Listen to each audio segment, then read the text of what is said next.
Hi everyone. What you're about to learn in this video has been reviewed and approved by expert mechanics here in the shop, so relax. This can be fixed. If your Ford suddenly shows the message "System off to save battery," don't panic like your car is about to die. What it's really telling you is, hey, my 12-volt battery is low, so I'm shutting some things down to make sure we don't run out of power.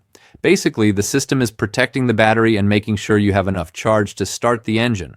The most common reason mechanics report is that the battery is running low, or has simply reached the end of its life. If you usually take short trips where the alternator doesn't have time to fully recharge the battery, or if the battery has lost capacity, the car decides to protect itself by shutting off non-essential functions like the radio, interior lights, or displays. Many people have solved this simply by replacing the old battery with a new one. Another detail mechanics mention is parasitic drain. That is, when some systems continue to use power even when the car is off. Alarms, interior lights, or USB ports can drain the battery faster than you think. When this happens, the message appears to warn you before the battery goes completely dead.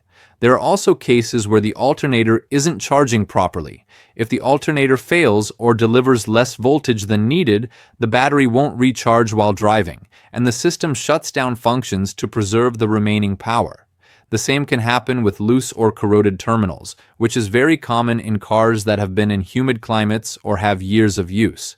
Cleaning and tightening the terminals usually fixes many issues. Finally, some newer models display this warning due to software errors or issues in the battery management system, BMS.